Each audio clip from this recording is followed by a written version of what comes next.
ایک صاحب نے بتایا کہ میں عربوں میں بہت رہا ہوں, عرب کے کلچر کو بہت قریب سے دیکھا, مجلس میں ان کے خاندان کا کوئی بوڑھا بیٹھا ہوا ہو تو سارے چپ کر کے بیٹھے رہتے ہیں.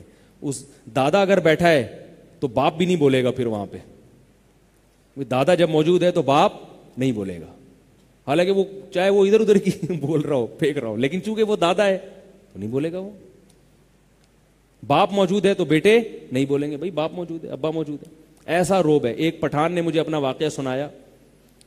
عید کا دن تھا, ہم سب اکٹھے کھا رہے تھے, ہماری دوستی تھی ان سے. وہ تھے کہیں گاؤں کے, وزیرستان وغیرہ کے, یہ شمالی وزیرستان ہے جنوبی. یہاں ان کا ٹرک اسٹینڈ ہے نا, ادھر ان کا ٹائروں کا کاروبار تھا. جتنے پٹھان آپ کو ٹرک اسٹینڈ میں ملیں گے نا, اتنے صوبہ سرحد میں نہیں ملیں گے. ٹھیک ہے, سب نے کنٹینر کا اور ٹرکوں کا کاروبار شروع کیا ہوا ہے. تو میری گپ شپ تھی ان سے, تو میں نے ان سے کہا یار, میں نے کہا آپ لوگوں کے یہاں باپ دادا کا بڑا احترام ہوتا ہے, اور ہمارے جو شہری کلچر ہے اس میں تو یہ احترام ختم ہوتا جا رہا ہے. تو میں نے کہا ذرا کوئی قصے میں سے سناؤ اپنے ابا دادا کے احترام کے. میں نے کہا وہ اس کی سمجھ میں نہیں آیا کیا. میں نے کہا آپ یہ بتاؤ کہ آپ کے ابا نے کبھی آپ کی ٹھکائی لگائی ہے؟ کہہ رہا بہت پٹا ہے یار, ہم بہت پٹا ہے باپ سے. میں نے کہا پھر آپ کیا کرتے تھے؟ کہہ رہے کچھ بھی نہیں کرتا تھا, باپ نے مارا ہے تو مار لیا, مار کھا کے نکل جاتے تھے. تو کہہ رہے ایک دن کیا ہوا کہ ہمارا دادا بیٹھا ہوا اور ہمارا باپ بھی, اور ہم سب جوان بھائی. ایک تو ماشاءاللہ ان کی اولادیں بہت ہوتی ہیں, تو جب اکٹھے ہیں نا تو لگتا ہے کہ خاندان ہے. یہ دو دو بچوں میں کیا اکٹھے ہو گئے عید کے دن یار, تم نہیں اکٹھے ہوا کرو, اللہ کا واسطہ تمہیں. ایک ایک دو دو بچے ہیں تو عید اپنے گھر پہ ہی منا لیا کرو. اکٹھے تو جب ہوں گے جب فیملی خاندان ہوگا. تو وہ دادا تھے, کہہ رہے ہمارے چاچے اور سارے ہم بھائی بھائی سارے جمع, عید کا دن تھا, دادا بیٹھے ہوئے کہ دادا تو بہرحال دادا ہے. تو کہہ رہے ہمارا دادا غصے والا بہت ہے. اصل میں میری رپورٹ یہ تھی ہے نہیں, جب دادا بنتے ہیں تو خود بخود غصے والا بن جاتا ہے. ٹھیک ہے نا, اس کو پتہ ہے آگے سے کوئی بولے گا نہیں.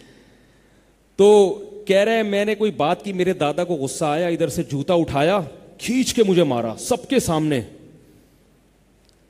تو میں نے کہا پھر کیا ہوا؟ کہہ رہے کچھ نہیں, میں بھی بھاگا اور میرے دوسرے بھائی بھی میرے پیچھے پیچھے بھاگے کہ اگلا جوتا ان کو لگنے والا ہے.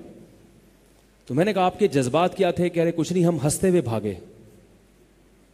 دوسرے بھائی اس لیے بھاگے کہ اب دوسرا جوتا کس کے آنے والا ہے؟ ہمارے آنے. کتنا اچھا کلچر ہے. دیکھو ہر چیز میں کسی قوم کی تعریف نہیں کر رہا کہ ساری چیزیں سب کی, کچھ چیزیں دوسری قوم کی اچھی, کچھ لیکن یہ والی تو اچھی ہے نا, یہ چیز تو اچھی ہے نا. تو یہی چاہیے شریعت کو کہ بھئی وہ دادا ہے, وہ باپ کا بھی باپ ہے. ایک تو باپ, لوگ کہتے ہیں نا میں تمہارا باپ ہوں, وہ تو باپ کا بھی باپ ہے. اس نے جوتا اٹھا کے مار دیا, غصہ نہیں کرو, ہنستے ہوئے نکلو. اور کہہ رہے ہیں ان کے سامنے بھی نہیں ہنس رہے کہ ان کو اور غصہ آئے گا. ٹھیک ہے, اور دادا نے مذاق میں تھوڑی مارا, غصے میں مارا. تو میں نے کہا دیکھو یہ جو تمہارا کلچر ہے نا, اب تم شہر آئے ہو, کراچی آ کے رہ رہے ہو, یہ تباہ ہو جائے گا. تمہارے بڑھاپے میں تمہارا ایسا احترام تمہاری اولاد نہیں کرے گی, کیونکہ تم نے ان کو واٹس ایپ لے کے دے دیا ہے, تم نے ان کو فیس بک پہ بٹھا دیا ہے اور ان کی نگرانی کرنا چھوڑ دی. اب وہ دوستیاں لگائیں گے, پھر وہ انگلش فلمیں دیکھیں گے, انگریزوں کا کلچر دیکھیں گے, انڈین فلمیں دیکھیں گے, انگلش فلمیں دیکھیں گے, وہاں کا کلچر دیکھیں گے کہ کیسے اولڈ ہاؤس بھی ہوتا ہے. تو کہیں گے یار ہم نے خام خام ایک جوتے کھانے کے لیے ایک دادا کو پالا ہوا ہے, اس کو اولڈ ہاؤس میں جمع کراؤ. تو یہ سارا سیٹ اپ ہو جائے گا. تو میں نے کہا اس کلچر کو بچا کے رکھو, اور بچے گا کیسے؟ دین میں لگاؤ اپنے بچوں کو.